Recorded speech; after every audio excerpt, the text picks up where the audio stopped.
What are you guys on vacation? Where's the music, Doc? Words and music. I want to do something great. Well, I can't do something great. There's no point in ever playing another note of music again, Sal. Hey, let these people in here. You filming me? Turn that off, man. I know people know where I am. It's a secret. Hey, today we're going to talk a little bit about the great Eddie Wilson, who's a New Jersey musician. 1963, had a big hit in the summertime called On the Dark Side. And he was recording his second album. During those recording sessions, he drove his car off the Raritan Bridge and he wasn't seen for many years. And then in 1989, he reappeared in Toronto and he had a new band. And there were all these young metalheads. And it was terrible. He was disappeared again. Nobody knows what happened to him. Eddie Wilson, peace be with you. Hope you return, man. Hope we see you again. But I've always shared with you guys since day one my desire to build a replica Eddie Wilson guitar. Eddie played a 62 black Stratocaster. It had 2 string trees and it had like a barrel Telecaster switch knob. He took the trem cover off also because I know everything about it, man. And I was like, oh, I'm going to build one. And I put away all kinds of components over the years. I bought all kinds of things, you know what I mean, off of China, you know what I'm saying, and all different little pieces over the years. I collected them in a little box. This is for my Eddie Wilson guitar. That's going to be my crown jewel, my Stratocaster life. You know what I mean? My parts casting blood is running hot for this, you know? And I put away bodies. I put away necks. But over the time, you know what I mean, that passes, project come my way. So, ooh, that neck would go perfect. I'll get another one, you know? Ooh, the body. I replaced the body like 3 or 4 times, and I took 2 necks. Eventually, I was like, sort of like, I don't know, whatever, you know? What didn't become a priority, you know? Because people change, you know? And to illustrate that, I'll tell you a little tale about this. This is one of my favorite parts casting adventures, one of the early ones I did. About 10, 11 years ago, I was sitting around, about at that time, making, like, you know what I mean, trick outs of George Harrison's Rocky Stratocaster was real popular on the internet. People were, like, posting all kinds of wonderful pictures. And I was like, oh, I want to do that myself, you know? And all those, you know what I mean, little guitar forms, I seen them, and I was like, I want to be them, you know? So I went out to all different swap meets. I actually Craigslist, one of them. I got 3 different Stratocasters, 3 different Squiers, and I took them all apart, and I made one that like pretty much matched like the 62, you know what I mean, look for the Harrison one, and I painted it this beautiful blue that was perfect. And my wife, I came in the room, she's like, oh, that's a gorgeous guitar. That's just beautiful. I was like, yeah, I know, right? Isn't that great? She's like, yeah, that's great. And so one day I was ready to Harrisonize it, you know. I put it on my dining room table. I had all kinds of paints out. I had like bunch of acrylic paints and day glow paints and glitter sticks and all kinds of things, and I was like ready to go. I had paintbrushes out. I had like a little smock on. My wife came in the room. She's like, what are you doing? George Harrison, man, you know, like I was telling you, you know. She looked at the picture. She looked at the guitar. She realized what was going on. She took the guitar off the table, ran into the room, locked the door, and I couldn't get her out. I was like, come on, give me the guitar back. She hid the guitar, and she came out, and I was like, come on, give that back to me. What are you doing? And I was like, George Harrison. I showed her the picture. Like, George Harrison was a drug addict.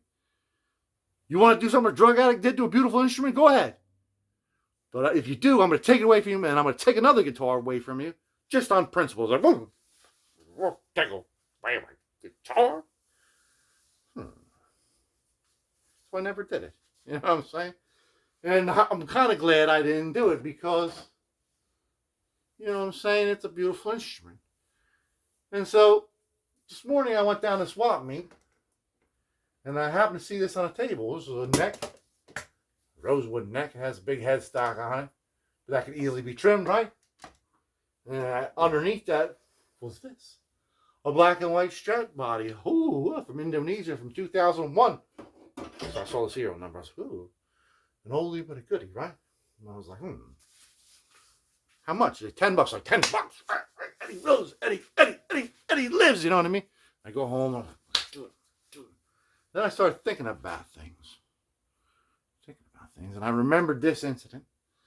And I remembered a conversation I had with another guitar guy. We were at the swap meet a couple of years ago. We were walking around together, like looking at the tables, like covertly, because we didn't want the other one to see if we saw something. You know, so we're trying to, you know. Anyway, but he's talking. He's like, you know, I've seen a couple of your videos. I was like, yeah, the Guitkit, man. Of course you've seen my videos. He's like, why you desecrate all those Squier guitars? Like, desecrate Squier?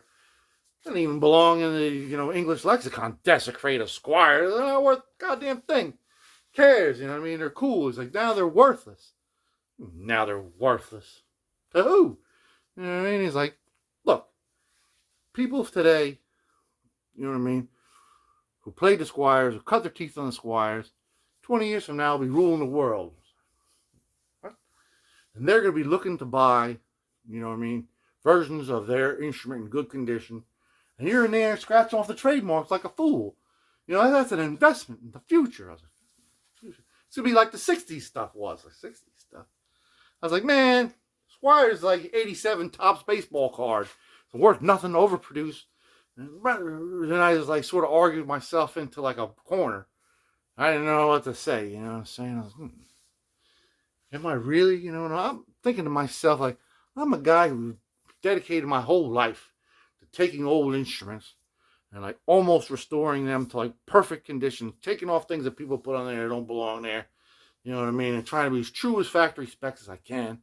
And here I am, some weird quasi life of mine, taking like beautiful electric guitars and destroying them for my own ridiculous purposes.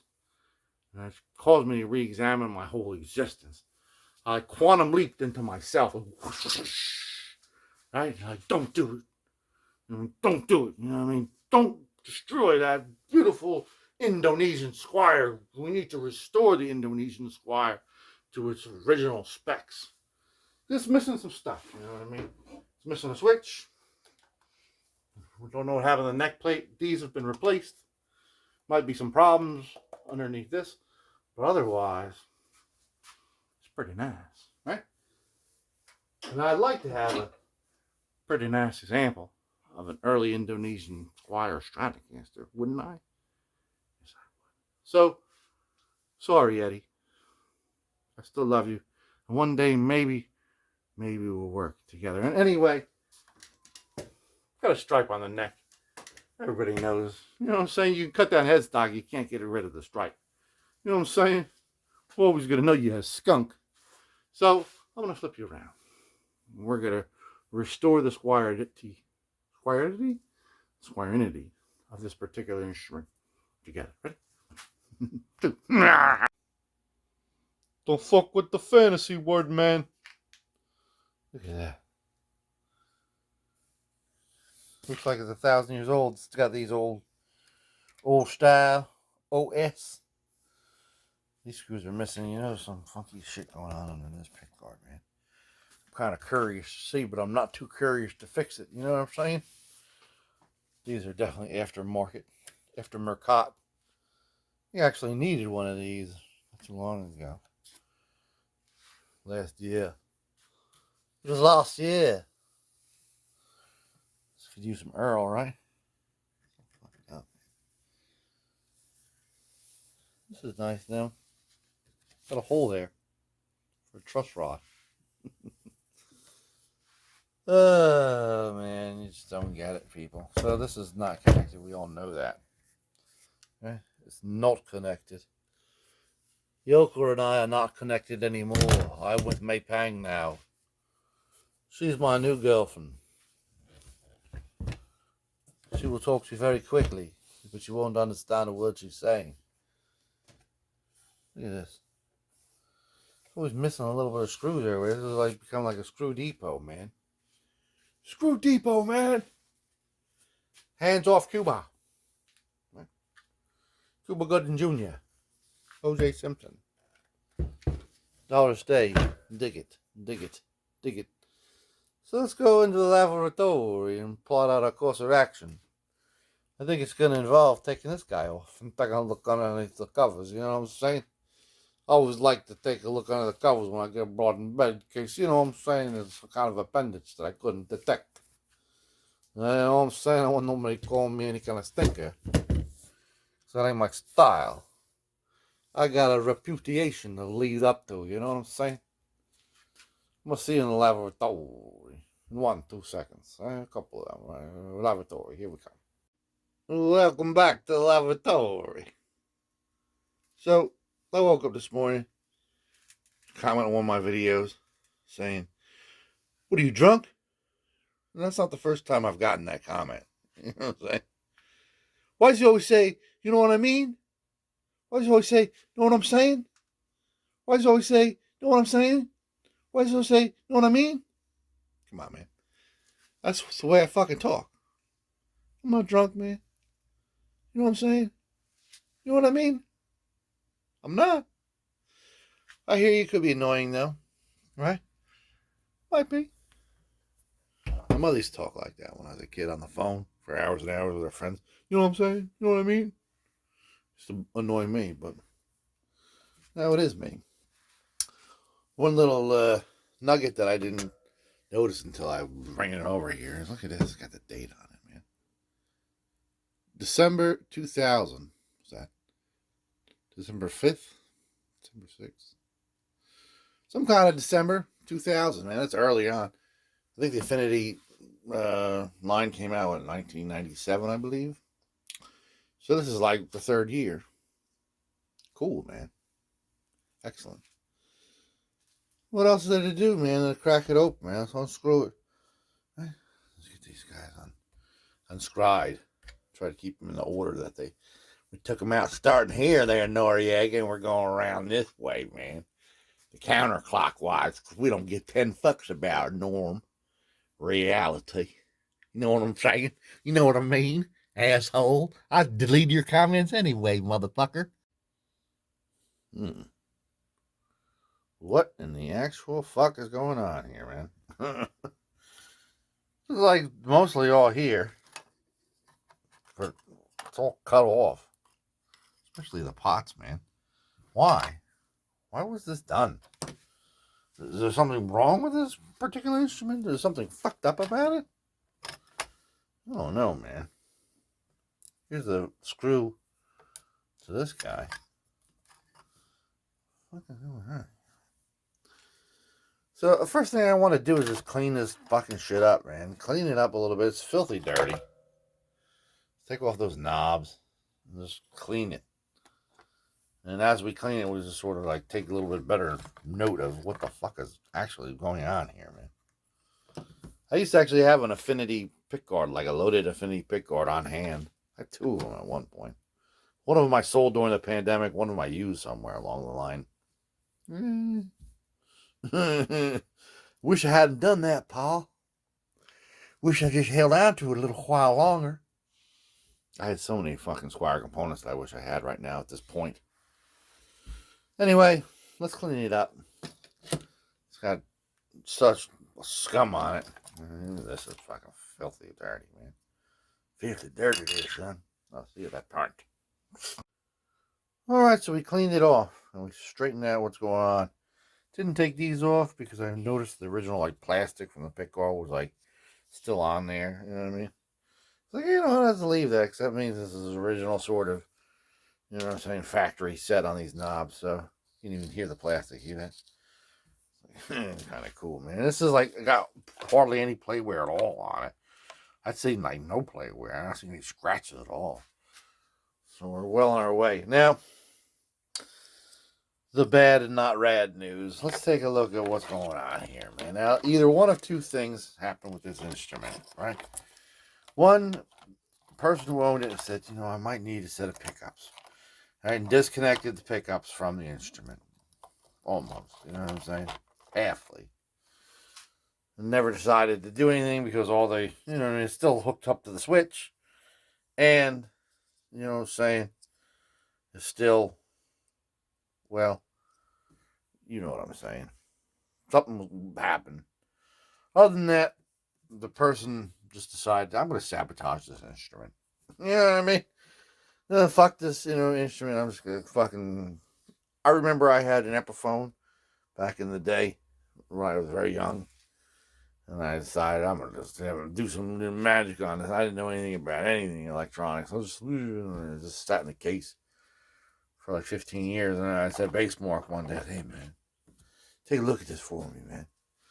And I sat under his bed until he was like evicted from this place in Long Branch. It's like, yeah, I mean. And I went over there to get it. He wasn't really evicted, guys. That's just what we call poetic license. Basemark's mom paid the bills.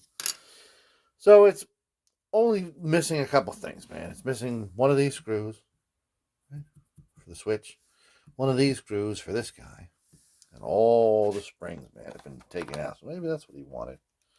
Maybe he's going to take the pickups and the springs. Hey, I don't know. So our goal right now, Noriega, is to sort this shit out, resolder this correctly. It's not that big of a deal. I mean, we're going to not do this guy yet or this guy yet. We're going to wait on them Noriega. Let's get everything else all up to par, right?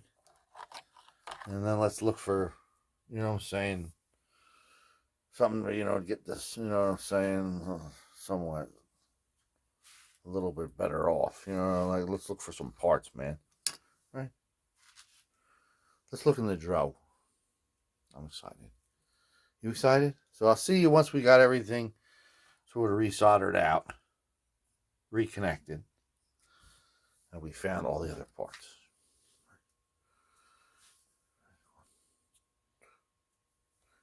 Alright, so it's all sort of rewired to the point where we only have to wire these two wires in, right? So now is the time where we want to sort of screw everything down. So we found all the hardware we need. This is all we had really that we found.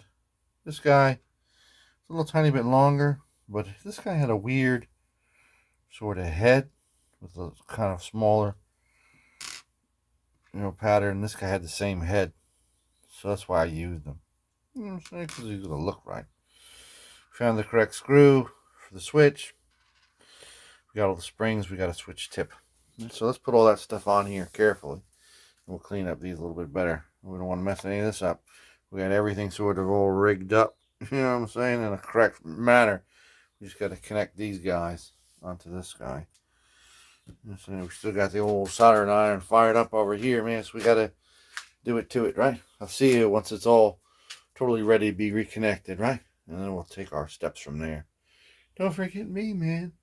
Don't forget me. It'd be missing like 3 teeth. Look at that. See that? You see him? Alright, so we're in business again, man. Now it's time, man, to reconnect. So we've checked things out here. Got this guy taken apart. This guy's very, very loose, so I figured maybe put a lock washer behind there. And I was checking it, and I see it's got a lot of long extra wire in there, so it's a good thing. So I'll pull that shit tight right before I close it up, right? So let's put that lock washer on there because it was too long. You know what I'm saying? This is a very long jack. Hey, man, your jack's just too long, man. All right, and let's get this guy reconnected, man. Reconnected all around the shop. Let's brush this guy out, too, man. Look dirty, man. Your mom's a pig, bro. All right, supposedly it's good. So before we screw it up, let's go over to the amplifier. Plug it in. Look, a little bit of steel wool to do that, man. A little tiny bit of steel wool with some grease on it, man. Brand new, right? So right before we screw it down, let's check it out, man. Check it out. I'll let you know.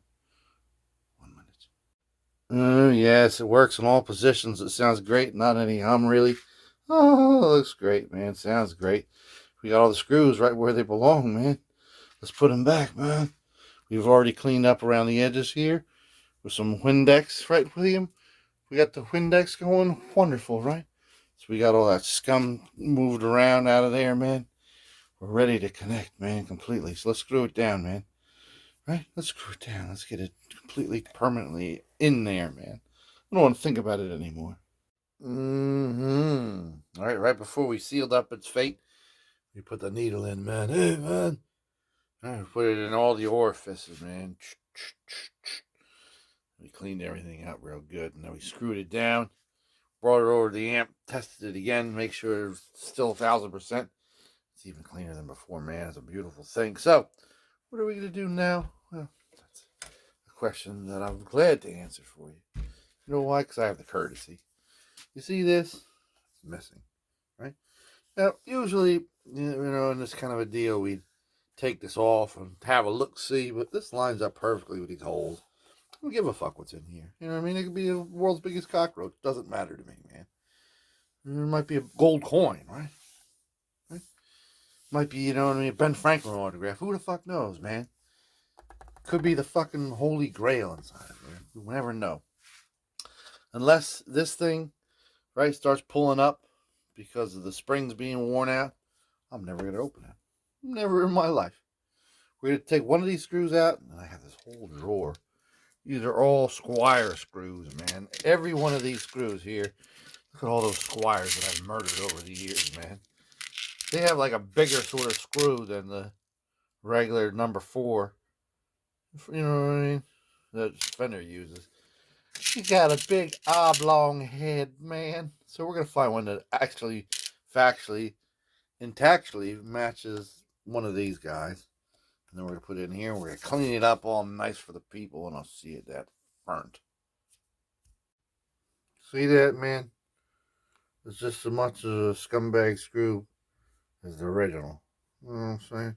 You can't even tell, man. Nobody will even know, man. So here we go. We're so close to being done with the body, man. But it's a dirty body, man. It's like, you know what I mean? Oh, she'd be a beautiful girl. She wasn't fucking dirty, man. You know what I'm saying? And you can take that dirty any way you want.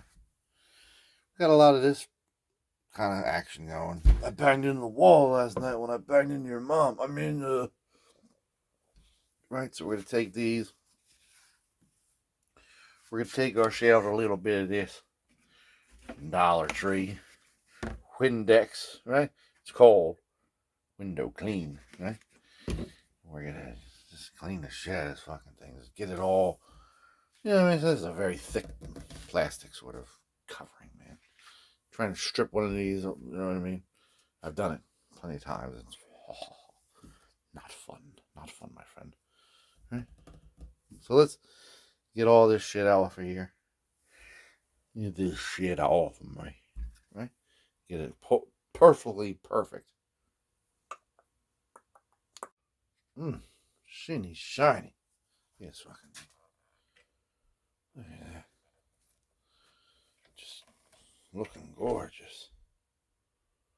Looking gorgeous. So, there were those rough patches. You know what I mean? If we cleaned out. And we cleaned out again. With the magic erase sponge. Then I took a piece of 3000 sandpaper, which is all old and shit. This I use for oil sanding, so it's got a little oil on it. And we did it over those little areas very lightly. And then we cleaned it out again. Right? What we have here is rubing and polishing compound. This is made out of kielbasa grease extract from Poland, man. Make it just like Warsaw, man. We're starting with the rubing, get all rubed out, man. Right? And this is like a red paste. I'm not going to open it because the last time I did something like that, it fell on the floor. I don't want to fuck with it. This is white. We're just going to do rubbing and then we're going to do the polishing, man. We're going to get it all nice, real spiffy. Real spiffy there, Ferdinand. I'll see you at that front. Alright, so it's a little bit better, man. I mean, it's not like perfect, but it makes like the wear look like, you know what I mean, just wear and not like scrape. I'm saying, difference between scrape and wear. So these things are fucking horrible, man. Horrible, horrible, horrible. Horrible, terrible, horrible. I found a set in the drawer. These are the exact same set that belong on this instrument. The exact same ones. I know why, because I took these off of one that was exactly like this many years ago. For some bullshister, man. Just some bullshister, man. Anyway, we're going to put them on there. All right, if these screws aren't the original screws, we will find screws. Right? Especially for this fucking guy. Looks like that velvet's the right original velvet, man. Right original velvet, son. See you in a second there, partner. Good God, these things did not belong, man. They did not belong, but now we have a match. You are the father. Right? So, this is very shiny, very sheeny, very nice. Especially here, look at that. Looking like Simone Johnson in the mirror. Like Atlantic City, man. Anyway, that being known and said, we're going to coat the whole darn shabeel with this, man. except for this pocket, man, because you know why? You know what I'm saying? But everything else, right?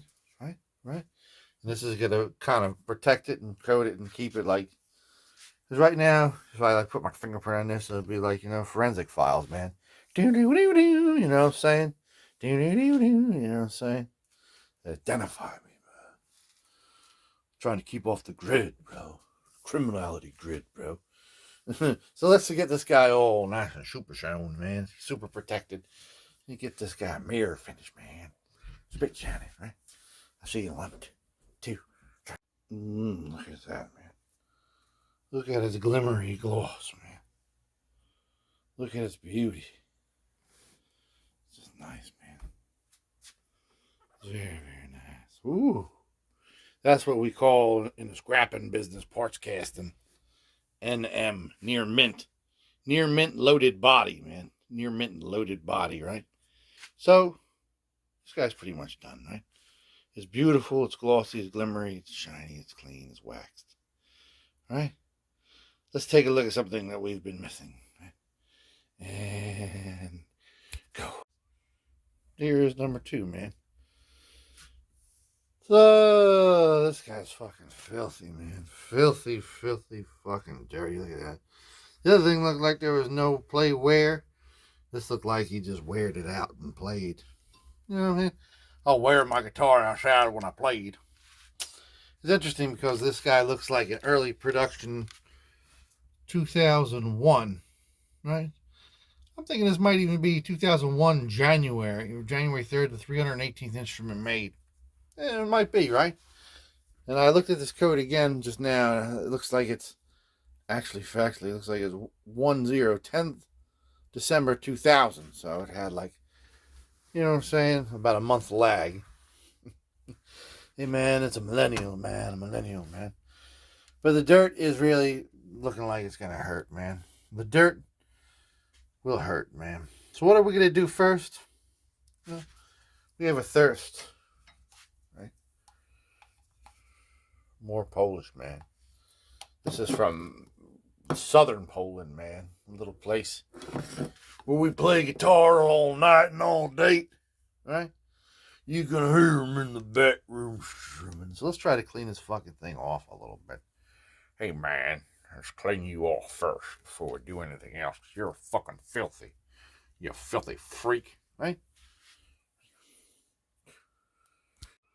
Alright, so we clean it off real good.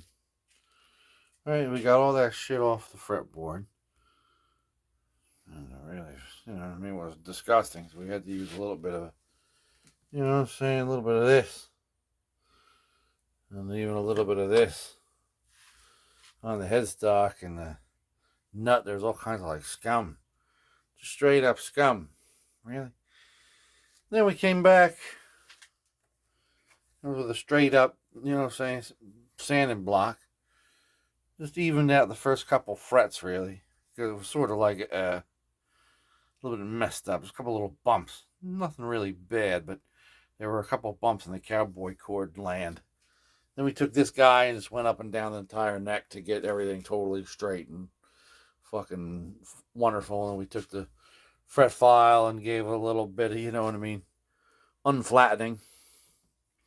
So, I mean, we used a lot of this phony, you know what I'm saying, pledge, man. Kielbasioids, man. All over this fucking thing. So we're going to let it dry for a little while. We're going to wipe all these little shavings off. See these little shavings, man? We'll wipe them off, will you, man? We'll let this guy dry out, and I'll see you at that turn, my friend. Right, friend? It's already starting to dry out. He's looking all ashy. That's just looking ashy, man. Alright, so we let it set like 4 or 5 hours. I have like a little formula for getting these necks looking really, really optimal, man. Now what we're going to do is we're going to take some mineral, right? A nice fresh piece of steel wool.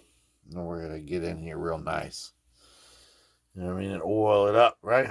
Now, this area right here where we sort of buff those little dents out, you know, we're going to want to take the steel wool and go over those frets very, very, you know, You know, I feel a little tiny bit of roughness on them, you know what I mean, as opposed to the other frets where they're very smooth, man.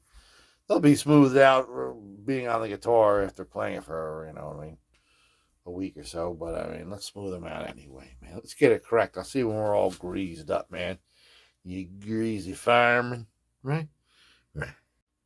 Yeah, that's right, son. That's right, William and Warren or Weston, right? Weston's more like the woke set, you know what I'm saying? Weston has to play with girl toys sometimes as well. We give him 3 hours a day with girl toys, right? Weston is woke. Let's let this set for a while, a little while, right? Say about 40 minutes, and I'll see you that burnt. Some of the grease will be well soaking into those veins of Rose William. All right, so we actually let it go a whole hour. One hors d'oeuvre. So let's wipe it off and let it sit overnight and let it dry out. Now see you at that point, sucker. All right, yeah, nice and dry. It's the next day. You know, I was thinking about this kid that I went to college with. When I first started hanging with him, he was just learning how to play guitar. And years later, you know, he got pretty good at it. You know, he's still at it, believe it or not. I haven't talked to him in many years, but I remember he was living in this place, like a mansion right on the beach, just like crumbling mansion, right before like this guitar was made. You know what I'm saying? And he invited Bass Mark and I over to jam one day. He just got a new Paul Reed Smith. And that was beautiful, you know, it's a nice instrument. Like, hey, all right, well, I want you guys to go wash your hands before you touch this instrument. And we were kind of like, what? Bass was like, fuck that, I ain't gonna play, you know what I mean? I want to wash my hands, you know what I mean? That was this beautiful instrument, you know? And I kind of thought he was just being a little elitist at the time, because he was kind of an elitist guy. Probably still is. But now I sort of see where he was going, man. I always wash my hands when I play my nice instruments. This guy who owned this instrument was a dirty, dirty person, man. He's like, oh, I just put my finger in my ass. Now I'm going to go play my guitar with a slide. You know what I'm saying, man? Just a filthy, filthy beast. There was so much, after I wiped off that grease, I kept finding these little pockets of scum on it, you know what I mean? By the frets, you know what I mean? Over here, over there, you know. So much of it. He was just so dirty. I never had to scrub a fretboard that much that I had to scrub this one. And I've scrubbed 1,000,000 fretboards, man. 1,000,000,000,000? Yes, 1,000,000,000,000. So here we are, man. We're toward the end of our run. We've got everything under control, as they say, man. Now we're close to near mint condition. And, I mean, what do we do now? It's kind of good. We can just put this on the instrument. I mean, they were going with a real sort of flat mat kind of thing back in those days, so this is like acceptable. But however, I'm thinking that we should protect this guy, right? Some old min wax, man. Finishing wax on everything, every single place, every single part, every single section, right? You know what I'm saying, man? Just get it protected out, and this is right at the right time after drying for like 6, 7 hours, 8 hours. 9 hours. You know, that's the time you want to put this on, and it's going to preserve that greasiness for many, many, even like years. You know what I'm saying? I've done some instruments for people that play, you know what I mean, regularly, and they say to me like, "What did you do that, man? You know what I mean? My fretboard still looks luscious. You know what I mean? My apartment is so dry and blah, blah, blah." Hey, man, it's a secret that everybody can, you know what I mean, partake in, folks. It's just the right timing. So let's get that all protected out with the min wax. Right? Take a look at the flat mat right now, because it's going to have a light luster when we come back in 1, 2, 3. Look at that. Look how nice it is, man. There isn't too much of a sheen, just a slight luster. You know what I'm saying? It's just right. But everything looks great. Especially on the back, it's got a little bit more smoothness to it, you know. Speed moving. So let's reunite it with the body, man. Talk about our next step. There we go, man. So we have to connect these two. Right? Now, we had no plate, man. This had no neck plate, man. It just came like this, man. No screws, no plate, nothing. Luckily, I've destroyed many a Squier in my time, man. Now, on the eve of the pandemic, the office I was working for many years closed up shop, man. Things look bleak in my old Guitkit land. That's pretty much why I started filming these episodes, because I had nothing else to do, right? I had extra time on my hands. So, essentially, you know what I mean? I started selling all kinds of parts on eBay. You know, parts I had saved up, and I sold for, I don't know, maybe $11, 20 Squier plates. I had anniversary Squier plate. I had all kinds of beautiful Squier plates, but they're all gone, man. So what have I acquired since then? Well, we got a little selection of guitars that we've parts casted out. This looks to be, that's a Harmony. This is a Squier. But this is like a post 2007. They started doing this kind of like, it's like more etched as opposed to like stomped. Okay. Here's that Epiphone. I don't know what that is. Here's another one of those etched Starcasters. Right, they were actually full body, some of them. Yes, oh, here we go. Here's one. Oh, we do have one, and it's stamped, not etched. Only, the thing that's not correct about this is this right here by Fender. It shouldn't be on there, man. This is probably 2002, 2003 roundabout. Right? Nobody ever calls out. Let's see if we have anything else in there. Nope. Yeah. Well, we acquired quite a few since 2019, man. We put a couple guitars out of misery. Now, talk about screws. No one's ever going to say, hey, man, that says by Fender on it. It's an anachronism. I have the whole drawer. I never sold any of the old screws, man. I found a set of 4 that are all, you got to make sure their heads are all the same, man, really, because the heads are different. Some of them are nickel here, some of them are chrome, some of them go all the way to the top. But the Squier ones, they're quite a bit different than the Fender ones, you know what I'm saying? They have like a different sort of groove, and they have a different sort of fatness and length and everything, man. So I would take all these out, and I put like the Fender spec ones in there, man. That's the way I roll, man. Anyway, let's put these guys in there, man. Let's assemble it, and I'll see you that front. Yes. Yes. Reunited in it. Right. So here we go, man. We got a guitar. Right? We got an instrumental. Right? Now, the fun part of a Stratocaster is always setting it up, right? Getting to sound perfect. No matter how you flick your switch. You don't want to have to mess with your knobs, right? You want to fiddle with your twiddles. So what kind of strings would you use? I always like gauges, man. 9s, man. That's my thing, man. Did Arios, man. You know what I'm saying? It's the best of the best, man. In my opinion, man. That's the same, man. The old Darko strings. Darko, whatever they called it back in the day, man. Extra longs for the Stratocasters. Let's get it in there, on there, ready to rock and roll, and I'll see you at the glamour shots, right? Right. We'll have an extra fucking special moment for our millennial right here, man.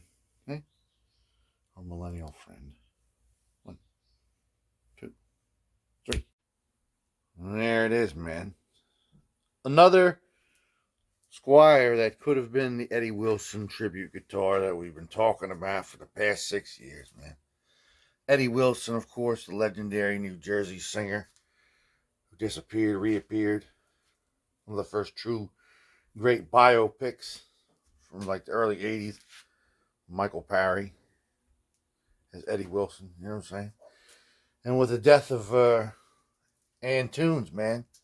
Michael Ann Tunes, who played Wendell Newton. He played him so well. People thought Wendell Newton and Michael Ann Tunes were one and the same. Michael Ann Tunes was actually 117 years old. Never know, man. Who knows, man? Rest in peace, Wendell. Right? God bless, man. I saw one of you guys at the Stone Pony one time with John Cafferty. who supplied the music for that biopic. Eddie Wilson, rest in peace, man. I don't know where you are, brother. If you're still among us, he's probably like 97 years old. So I have this box here for all the Eddie Wilson guitar parts that are left. It's been picked over. I had a nice set of tuners and a nice like minty pick guard. And all parts, 62 neck plate. Right? Looks good, man. This guy AliExpress was making these for me, the 50s trim covers. Beautiful, man. Untouched since 2018, man. Oh, yes, when they first came out with those Renegade Fender saddles, man. Fender going both ways on the saddle, man. You see that? Hope so, man. I think they got patent pen ones now on AliExpress, man. I could probably upgrade, but I don't think this project's ever gonna get off the ground, Eddie. Where's the music, Doc? Where's the fucking music, brother, man? Where's the music? Where's Tom Berenger? Let's hear this fucking beautiful, beautiful instrument, man. It's so beautiful. I'm so glad that I spared it for myself. It might not end up Eddie Wilson. It'll probably end up something else. I really wanted to make that Rocky Strat, you know. There I was, cutting off that stock. 2 a.m. in my garage. Half drunk. Let's go listen to it. And after that, I'm going to tell you, peace be with you. And I'll say, look after yourself. Peace be with you. Look after yourself. There it is, folks. There it be, man. Right in the middle of your screen. I'm showing you what Freesia comes from Indonesia. Just trying to please you. Not trying to tease you. Maybe a little bit to appease you. But you know I'm going to seize you. I don't want you to have a seizure. That's what Eminem does, right? So I'm going through my trusty Marshall 8100 valve state head. And I have two 412 vertical sun cabinets from 1967 wide because I love them. They're the best. Break it down to the bridge position. Let's go through all the positions for you. So we got bridge. Now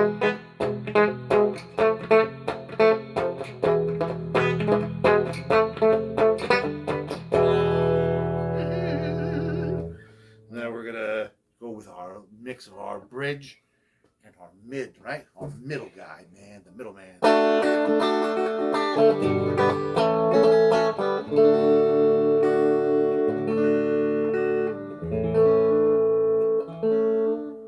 It's like a luxury sound, right? Right in the middle there, man. Stuck in the middle of you.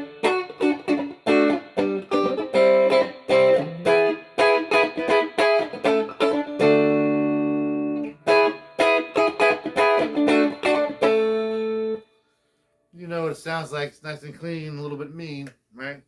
Now we're in the magical land of our middle and our neck. This is a really good position, man.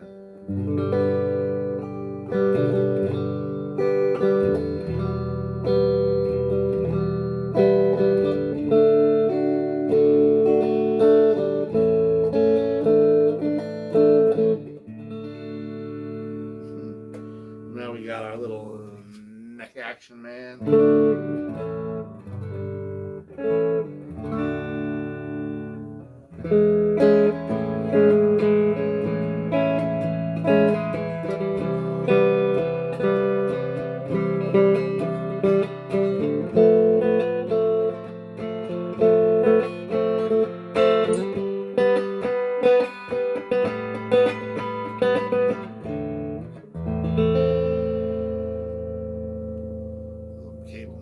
There, man, that's not from the guitar. Maybe that's the light. Might be the light. I got a text on my phone. It could be anything. It's not the guitar, right? So here we are. Bridge position. Story to tell you, older than time, man.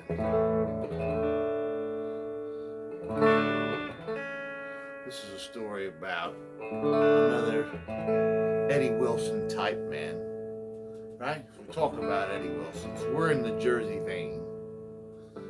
This is about one of my all-time favorite heroes that I believe is falling off, man. She's falling off, man. He lost his way. And he's richer and more successful now than ever, man. Who could I be talking about? Bruce Springsteen. I'm sorry, Bruce. Hey, man. Some things about Bruce in his golden years irk me, man. It's not the political thing, because I come from a very, very liberal, like, you know what I mean, background, household, you know what I'm saying? My wife's an immigrant, you know what I mean? I'm really big into, you know what I mean, supporting human rights myself, you know what I'm saying? I would never infringe upon somebody else, but gives a shit what Bruce Springsteen thinks, you know what I'm saying? Like, I can see if he's touring with, like, Obama and, like, you know what I mean, the jihad mayor from New York City, you know what I mean? Victory lap, you know what I'm saying? Then he can get on stage and say whatever he wants about Donald Trump. But we all know that at a Bruce Springsteen concert, it's going to be half, you know what I mean, like rednecks, you know what I mean? Like Trump, and half people that don't. And it's only fair that he keeps his mouth shut. They want to hear Jungle Land, man. They don't want to hear, well, when I was a boy and I had a dream about, you know, Bruce Springsteen never had a job in his life. You know what I'm saying? A. B. His book that he just came out with, he says he's been suffering mental illness, you know, for most of his life. He's been taking medications like Klonopin and all these other things to control his mind.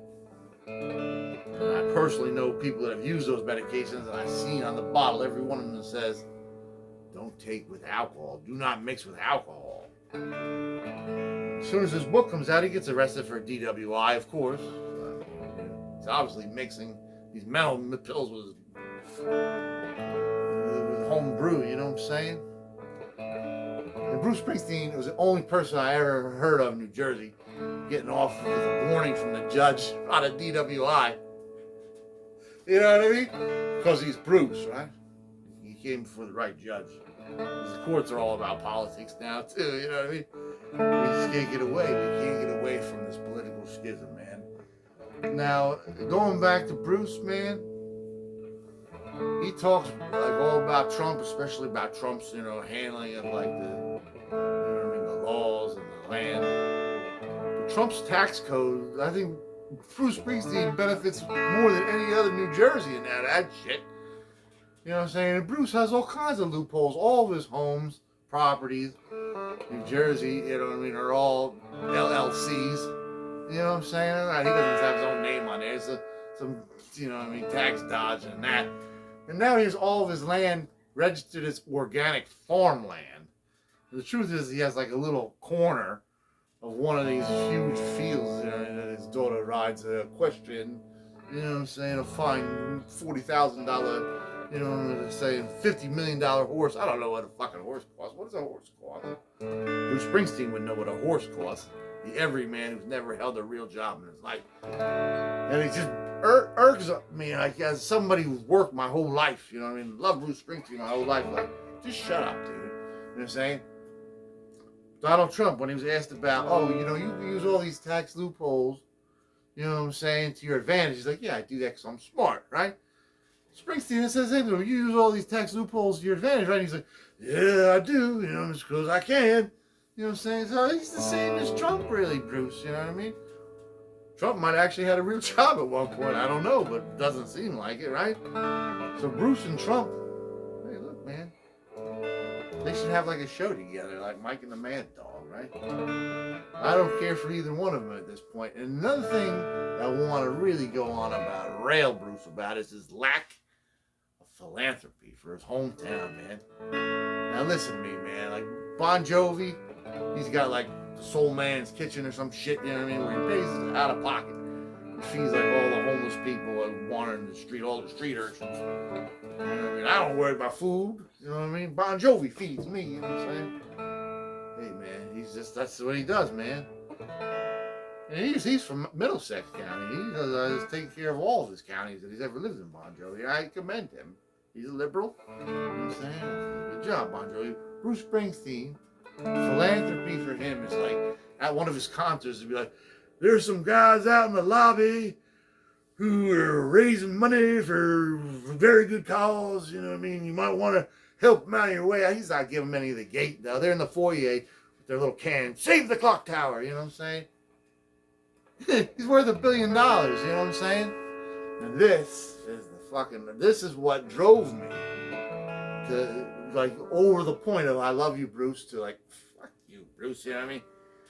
He had this biopic that came out, which I understand. I just read today. It was a bomb. Good. It was a bomb because Bruce Springsteen is boring as hell.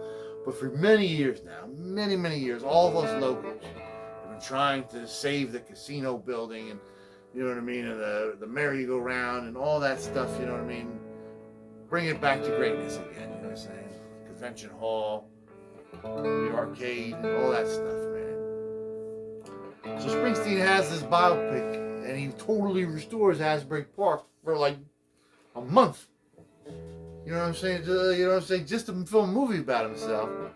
And the movie, of course, the producers were Sony, who owns his entire catalog. It's hard. That's how he became a billionaire. So Sony and Bruce was there every day on set. Well, back in the day, I used to eat cereal this way, not like this way. Because that's what we did in my house. No. When I come out of the crapper, I wouldn't zip my fly first. I button it first, then I zip. You know what I'm saying? Like, Bruce, you know what I'm saying? Like, it was an accurate picture of boredom. Yeah, terrible. And as soon as he was done rapping that stupid movie, he took all those horses out of the merry-go-round and all the skee ball machines out and everything. He's like, fuck you! You know, he could have left it there. $1 billion, it would have cost him nothing. And Sony probably would have went halves with him, you know what I'm saying? They might even go ahead, Bruce, since you made us so much money. This is your community or whatever. No, you know what I'm saying? Restored it completely to its glory days. He made it great again, if I may say. And he just pissed all over. I can't wait for my movie to come out. I see it in the big screen. I see handsome actor, and playing the price. He's as boring as the album too, man. Yeah. So that's why I started listening to Southside Johnny again. He's retired. He doesn't talk. Southside Johnny, I love you, man. It fills that need, that void inside of me, man. Now, Southside Johnny, he was discovered, nurtured by Miami Steve Van Zandt, man, who like wrote most of his early albums and produced them and stuff, and wore all like drag clothing in the studio with his little beret, like, no, let's do it again, man. Now, I heard a story about Miami Steve that he corrected. Supposedly, he was like neighbors with Nils Lofgren, another liberal, and Eric Carmen from the Raspberries. Please go away. That guy, right?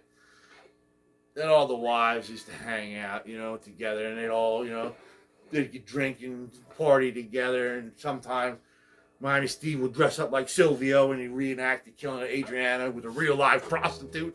Don't let her get away, lock the door. You know, call me Silvio, bitch. You know what I'm saying? Nah, that never happened. But they were all real close. You know what I'm saying? And as soon as Eric Carmen went MAGA, you know, Nils Lofgren and Steven never refused to even talk to him anymore. You know what I'm saying? Like, you know what I'm saying? And the wives, too, were even worse. The wives like, but that's just gospel and rumor, because as soon as Eric Carmen died, tragically at a young age, Miami Steve went on record like, there was no fight, there was no schism to be found. So that's, you know what I'm saying, that's good, man. Good job, Steve. You didn't ice out a dear friend over some political bullshit. You're a big man, Miami Steve. So I love this song because when I was younger, man, the Derelicts times, I used to go to this place called the Nightclub up near Rutgers in New Brunswick. And it was an awesome club. And at the end of the night, they boot your ass out of there. They turn all the lights on, and they blare this song over the loudspeaker, man. I know it's getting late, but I don't wanna go home. I'm in no hurry, baby, time away, 'cause I don't wanna go home. Listen to a man sing his song.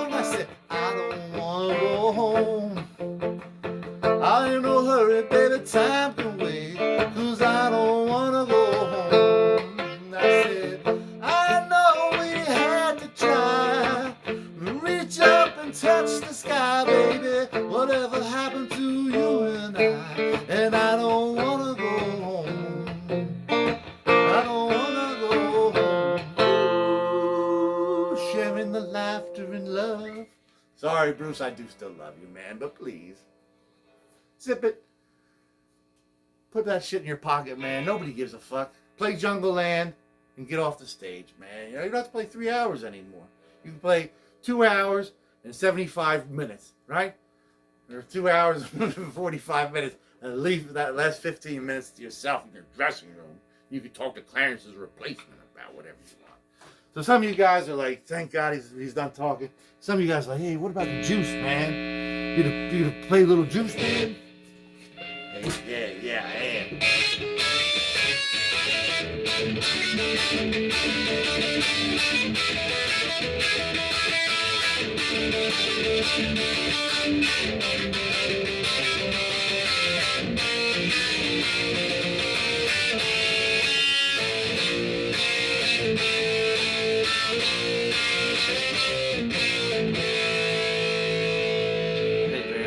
Better in my head, but I was thinking about that. So about 5 or 6 years ago, my old band from back in the day, the Derelicts, all their shit was put online. You know, it was a good thing for me, man. You know what I'm saying? Because I always think about songs and talk about songs like, yeah, man, it's online now, man. All our records, you know, they're online. I'm a little proud of it. So a couple days ago, I was thinking about a great song by the Derelicts. Oh, I love that song called Run Myself Out of Town. I'm going to listen to it right now. You know why? Because I can. You know what I'm saying? And it went on a YouTube channel or whatever it is. It wasn't online. I was like, I couldn't find it. You know what I mean? I was like, oh. Then I remember it was on an EP. Holding On EP. This is Run Myself Out of Town, a long lost derelict. You know what I'm saying? Deep cut, man. One of my favorite songs I wrote in that period.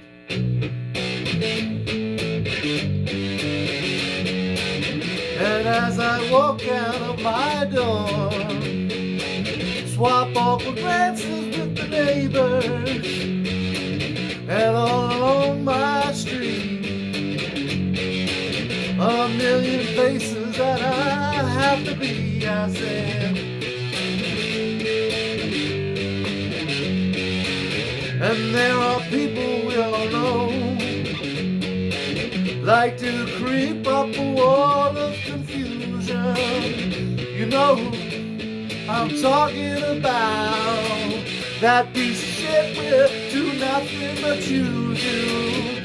I'm looking to run myself out, or run myself out, or run myself out, or run myself out, or run myself out, run myself out, or run myself out of town. Peace be with you, all of you, man.